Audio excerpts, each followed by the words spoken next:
주님께서 여러분과 함께 성 요한이 전한 거룩한 복음입니다.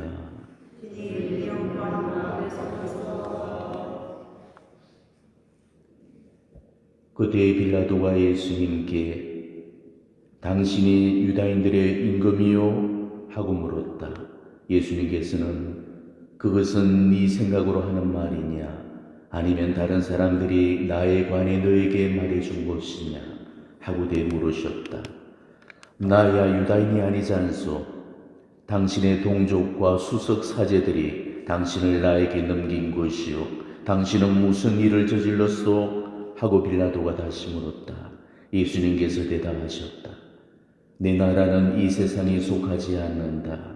내 나라가 이 세상에 속한다면 내 신하들이 싸워 내가 유다인들에게 넘어가지 않게 하였을 것이다. 그러나 내 나라는 여기에 속하지 않는다. 빌라도가 아무튼 당신이 임금이라는 말 아니요? 하고 묻자 예수님께서 그에게 대답하셨다. 내가 임금이라고 네가 말하고 있다. 나는 진리를 증언하려고 태어났으며 진리를 증언하려고 이 세상에 왔다. 진리에 속한 사람은 누구나 내 목소리를 듣는다. 주님의 말씀입니다.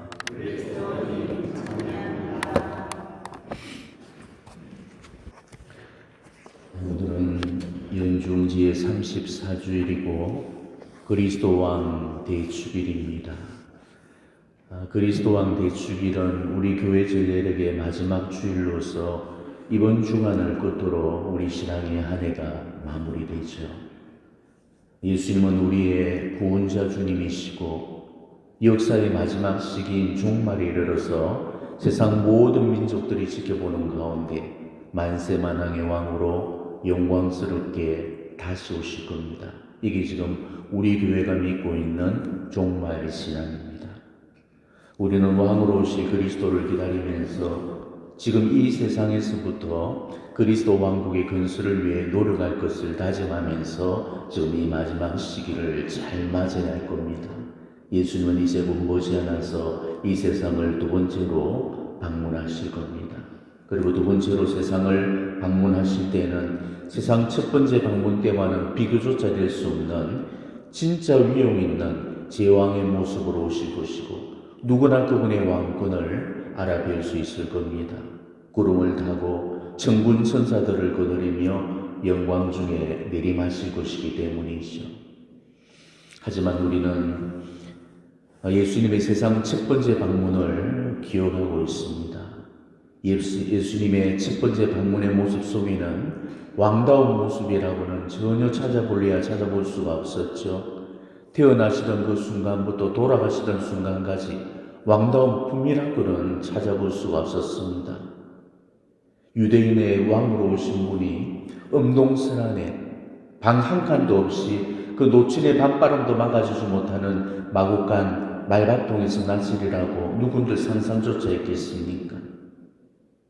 동방 박사들이 만왕의 왕을 발견하기 위해서 베들레헴까지 2억 마일 길을 달려와서는 유다 땅에 이르러서 제일 먼저 찾아간 곳이 헤로데 왕실이었습니다. 왜 그곳을 찾았겠습니까? 왕이라면 당연히 왕실에서 태어나실 거라고 그렇게 생각했던 거죠. 그러니까 동방 박사들도 예수님을 세속의 군주로 생각했던 겁니다. 특별히 우리는 예수님의 예루살렘 입성 때를 기억하고 있습니다.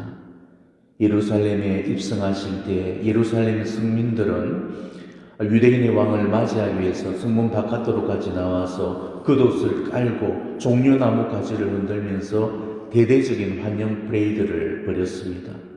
하지만 어린 나귀를 타고 12제자를 거닐고 볼품없이 입성하는 모습에서 예루살렘 성민들은 실망감을 느꼈고 결국은 호산나를 외치면서 종려나무로 가지를 흔들던 손에는 며칠 후에 십자가를 못 박아라며 배신의 돌멩이가 쥐어지게 됩니다. 십자가의 영을 언도받으신 후에는 그 군졸들이 그분의 머리에 가시관을 씌우고 오른손에 갈대를 들린 후에 유대인의 왕 만세를 외치면서 조롱을 해댔죠. 저 십자가상에 죄패를 써붙일 때 빌라도는 INRI라고 써붙이게 했습니다. 예수스 나자레누스 렉스 유데오룸이라 유대인의 왕 나자렛 예수라고 적었는데 박해자들은 그마저도 성에 앉아서 자칭이라는 말을 꼭 첨가해 달라고 했다가 거절당해서 어쩔 수 없이 INRI라고만 썼죠. 그러니까 유다의 지도자들은 마지막까지도 예수님이 죽는 그 순간까지도 예수님의 왕권을 거부했던 겁니다. 이렇듯 도대체가 왕다운 모습이라고는 눈을 씻고 봐도 찾아볼 수가 없었습니다. 당신 생의 시작부터 당신 생이 마치는 그 순간까지 세속의 군주들한테서 보여지는 왕다운 위용이라고는 전혀 없었습니다. 그분의 모습이 너무나도 볼품없다 보니까 그 누구도 예수님을 왕으로 알아뵙지 못했고 왕으로 인정하려고도 하지 않았던 거죠.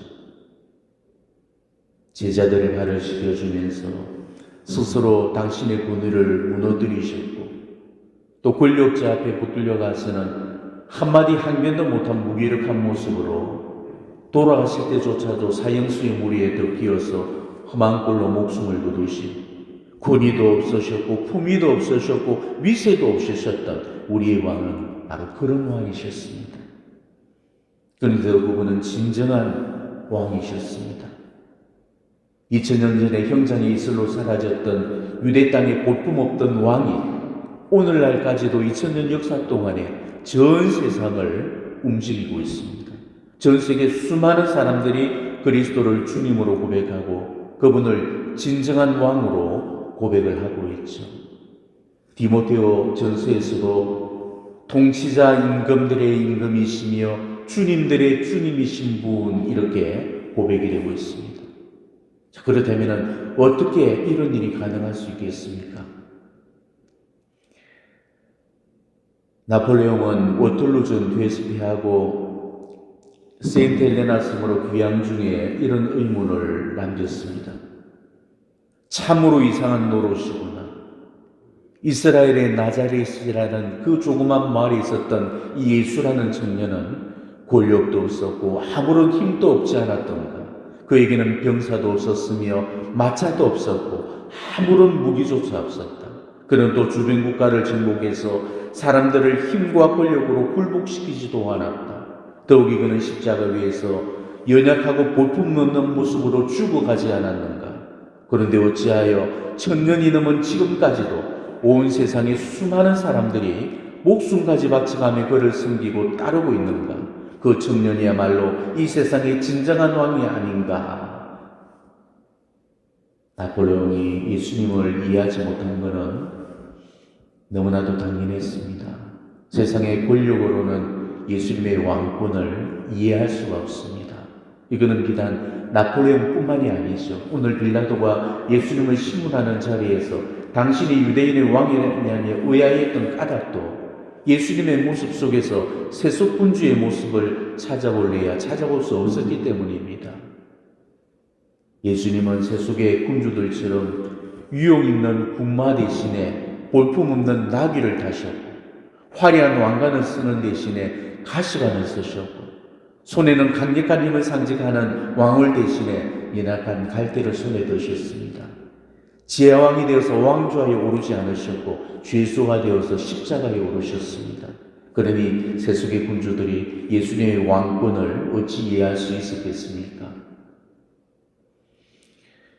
그리스도의 세 가지 직분인 사제직, 예언직과 더불어서 왕직을 살아내야 될 우리는 이런 예수님의 모습 속에서 우리 왕직의 모범을 찾을 수 있어야 됩니다.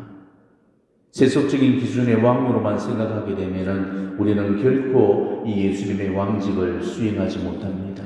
그리스도의 왕직은 섬김을 통해서 비로소 살 수 있게 되는 거죠. 몇 년 전에 프란치스코 교황님께서는 아주 충격적인 행보 한 가지를 보여주셨죠. 참혹한 내전으로 동족 간의 살상을 벌이고 있는 남수단 정부와 그 반군 지도자들을 교황청으로 초청을 해서 아련하는 자리에서 그 아픈 무릎을 꿇어 엎드려서 남수단 대통령과 야권 지도자 부통령들의 발에 차례로 입을 바쳤습니다. 교황님은 당신이 쓰시는 그 모자인 주켓도가 땅에 떨어지는 것도 아랑곳하지 않고 이들의 발등에 일일이 입을 맞추셨습니다.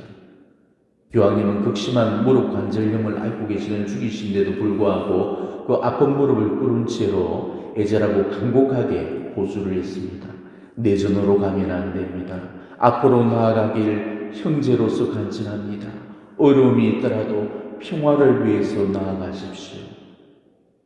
교황님의 이 같은 행보는 예정되어 있었던 일이 아니었기 때문에 교황님의 파격적인 행동 앞에서 남수단 지도자들과 교황청 의전 담당자들은 당혹스러운 표정을 지으면서 어쩔 줄 몰라 했다고 그러죠.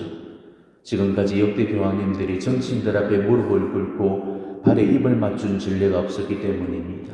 교황님은 지금까지 어느 교황님도 보여주지 않았던 그런 모습을 보여주셨던 겁니다.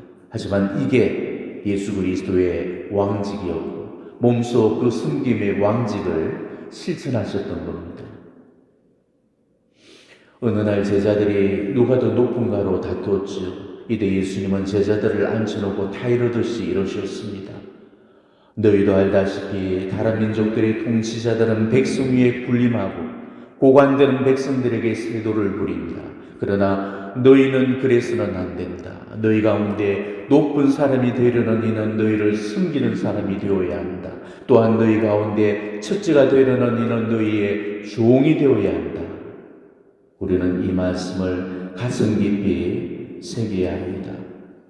누군가와 나를 세워서 이기려고 할 때에도, 내가 가진 힘이나 권위로 찍어 누리고 싶을 때에도, 그 어떤 순간에서도 너희는 그래서는 안 된다라는 이 말씀을 깊이 곱씹고 되새겨야 합니다. 예수님은 우리에게 진정한 권위가 어떤 건지를 몸소 당신의 삶으로 보여주고 가셨습니다. 주의 만찬석상에서 제자들의 발을 일일이 씻겨주시고 제자들의 발에 입맞춤을 하신 다음에 말씀하셨죠. 내가 너희에게 한 일을 깨닫겠느냐? 주님이며 스승인 내가 너희의 발을 씻었으면 너희도 서로 발을 씻어주어야 한다.